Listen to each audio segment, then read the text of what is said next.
दोस्तों, हमारा solar system राजों से भरा हुआ है। इसका साइज आपकी सोच से भी ज्यादा बड़ा है। हमारे सोलर सिस्टम का आखिरी सियारा नेपच्यून है। उसके बाद क्यूपर बेल्ट शुरू होती है जो 30 एस्ट्रोनॉमिकल यूनिट से लेकर 50 एस्ट्रोनॉमिकल यूनिट तक फैली हुई है। उसके बाद आती है हीलियोस्फीयर जो सूरज से 18 अरब किलोमीटर तक फैली हुई है। और फिर आती है आउट क्लाउड जो 2 लाख एस्ट्रोनॉमिकल यूनिट तक फैली हुई है, जो हमारे सोलर सिस्टम की आखिरी बाउंड्री है। जैसे कि आपको पता है, नेपच्यून एक ड्वार्फ सियारा है और साइंसदानों ने इसी तरह के 4 और ड्वार्फ सियारे ढूंढे हैं जो क्यूपर बेल्ट में मौजूद हैं। उनमें से एक सियारा ऐसा है जिसकी शेप अंडे जैसी है, जिसको देखकर साइंसदान हैरान थे कि आखिर किसी सियारे की शेप अंडे जैसी कैसे हो सकती है। आखिर वहां साइंसदानों ने क्या कुछ दरियाफ्त किया। इसके अलावा हम 2 और ड्वार्फ सियारों के बारे में जानेंगे, तो पूरी वीडियो वॉच कीजिएगा। वीडियो शुरू करने से पहले अगर आपने हमारे चैनल स्पेस वर्ल्ड को सब्सक्राइब नहीं किया तो जल्दी से सब्सक्राइब करने के साथ साथ हमारी वीडियोस को लाइक और शेयर जरूर करें। नेपच्यून जो हमारे सोलर सिस्टम का 8वां और आखिरी सियारा है जो अपने अंदर बहुत सारे राज छुपाए बैठा है।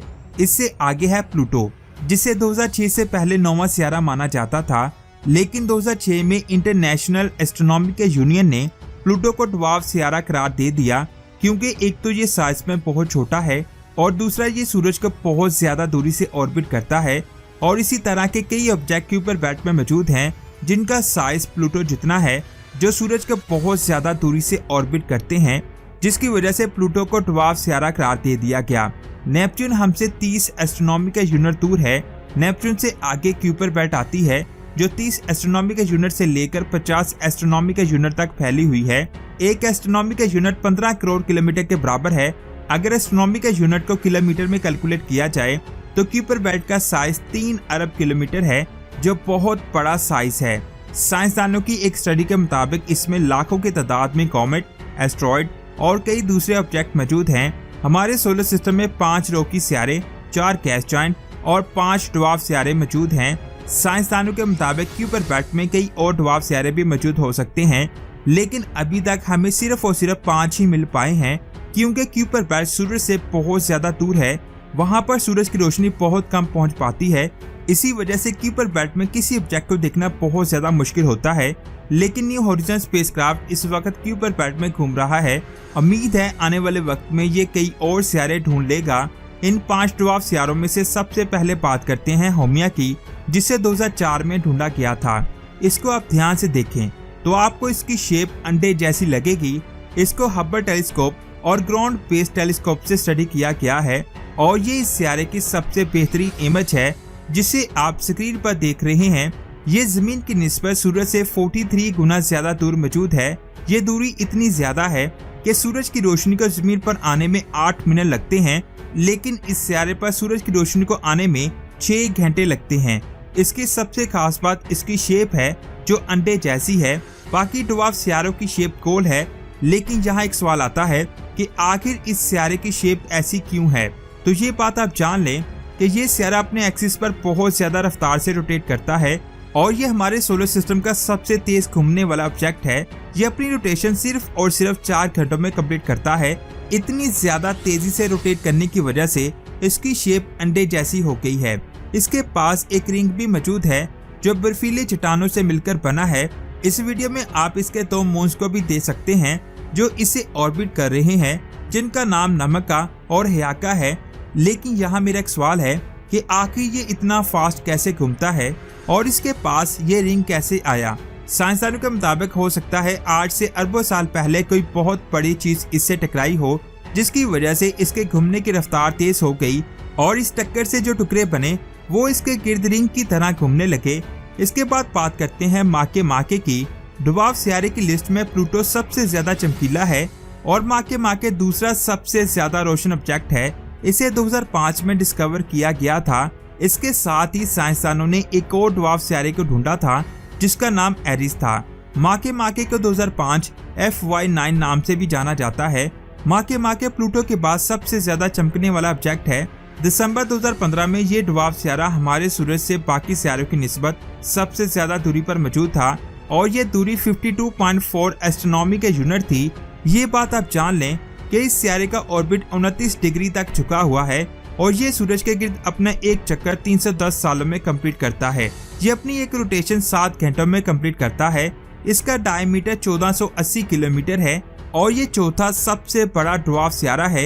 ये भी प्लूटो की तरह लाल रंग का दिखाई देता है। साइंसदानों के मुताबिक इसकी सरफेस पर मीथेन बहुत ज्यादा मिकदार में मौजूद हो सकती है। इसके अलावा इथेन और कई दूसरे केमिकल्स यहाँ मौजूद हो सकते हैं। यहाँ पर नाइट्रोजन गैस होने के बहुत ज्यादा चांसेस हैं और ऐसी बहुत सारी चीजें हैं जो ये साबित करती हैं कि यहाँ नाइट्रोजन आइस मौजूद हो सकती है। मीथेन और नाइट्रोजन की मौजूदगी का मतलब है कि इसके पास प्लूटो की तरह एक एटमॉस्फेयर हो सकता है। 23 अप्रैल 2011 को ये एक चमकीले स्टार के सामने से गुजरा और इसने उस स्टार से आने वाली रोशनी को ब्लॉक कर दिया, जिससे साइंसदानों को पता चला कि यहाँ एटमॉस्फेयर नहीं है। लेकिन साइंसदानों को लगता था कि नाइट्रोजन की वजह से यहाँ एटमॉस्फेयर हो सकता है, लेकिन ऐसा नहीं है। अप्रैल 2015 में हबल टेलीस्कोप ने इसके एक चांद को ढूंढा था जिसका नाम S/2015 136472 रखा गया। इसे MK2 नाम से भी जाना जाता है। इसका डायमीटर 175 किलोमीटर है। ये चांद 21,000 किलोमीटर की दूरी से इसे ऑर्बिट करता है। इसके मून के बारे में ज्यादा इंफॉर्मेशन साइंसदानों के पास नहीं है। अगर इसके चांद का ऑर्बिट सर्कुलर है तो ये अपने सियारे को 12 दिनों में ऑर्बिट करता है और ये भी चांसेस हैं कि ये चांद किसी टक्कर की वजह से बना होगा। लेकिन अगर इसका ऑर्बिट इलिप्टिकल है तो ये ऑब्जेक्ट स्पेस में ट्रैवल करते हुए इसे ऑर्बिट करने लगा। साइंसदानों के मुताबिक ये बहुत ज्यादा डार्क है, जो बहुत ही अजीब बात है क्योंकि माके क्यूपर बेल्ट में मौजूद दूसरा सबसे चमकीला ऑब्जेक्ट है, लेकिन ये तो डार्क है। एक थ्योरी ये भी है कि जब ये चांद सूरज की गर्मी में आया होगा तो इस पर मौजूद बर्फ पिघलकर स्पेस में उड़ गई और वक्त के साथ साथ ये डार्क होता चला गया। लेकिन इसके पीछे की असल हकीकत आज तक हम नहीं जान पाए। ये सियारा हमारे लिए एक बहुत बड़ी मिस्ट्री है। इसके बाद बात करते हैं एरिस की, जिसे मैके के साथ ही 2005 में ढूंढा गया था, जिसे हमारे सोलर सिस्टम का 10वां सियारा भी कहा जाता है क्योंकि इसमें प्लूटो जैसी बहुत सारी खसूसियात पाई जाती हैं और सोलर सिस्टम में मौजूद सियारों की लाइन में ये 10वें नंबर पर ही आता है। इसका मास प्लूटो से 28% ज्यादा है, लेकिन इसका साइज प्लूटो से छोटा है। ये अब तक का ढूंढा गया सबसे दूर वाला ड्वार्फ सियारा है जो क्यूपर बेल्ट के बिल्कुल आखिरी किनारे पर मौजूद है। ये दूरी इतनी ज्यादा है कि सूरज की रोशनी को यहाँ पहुँचने में 9 घंटे लग जाते हैं। इतनी ज्यादा दूर होने की वजह से हमें इसकी सतह के बारे में ज्यादा कुछ नहीं पता, लेकिन साइंसदानों के मुताबिक यहाँ पर मीथेन आइस बहुत ज्यादा मिकदार में मौजूद हो सकती है और यह प्लूटो जैसा भी दिखाई देता है। इस इमेज को हबल टेलीस्कोप ने खींचा था, जिसमें आप इसका एक चांद भी देख सकते हैं जिसका नाम नोमिया है, जो ड्वार्फ सियारे की लिस्ट में दूसरा सबसे बड़ा चांद है। अभी तक साइंसदानों ने क्यूपर बेल्ट में 5 ड्वार्फ सियारों को ही ढूंढा है, जिनके नाम है प्लूटो, होमिया, माके, एरिस और सीरीज। लेकिन 4 और ऑब्जेक्ट हैं जिनके ऊपर साइंसदान स्टडी कर रहे हैं, जो ड्वार्फ सियारों की लिस्ट में आ सकते हैं, जिनके नाम है वीजा, ओकस, सेडना, गोनगोंग, ओकियोवा। अभी क्यूपर बेल्ट में बहुत सारे राज छुपे हैं जिनके बारे में हमें नहीं पता। न्यू हॉरिजन स्पेसक्राफ्ट का मकसद इन्हीं ड्वार्फ सियारों को स्टडी करना है और साइंसदानों के मुताबिक फ्यूचर में ये मजीद ड्वार्फ सियारों को ढूंढ निकालेगा।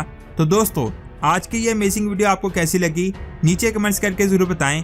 वीडियो अच्छी लगी तो लाइक करने के साथ साथ इसे आगे भी शेयर करें और स्पेस की ऐसी ही अमेजिंग वीडियोस को देखने के लिए हमारे चैनल स्पेस वर्ल्ड को सब्सक्राइब करके बेल आइकन को प्रेस करें।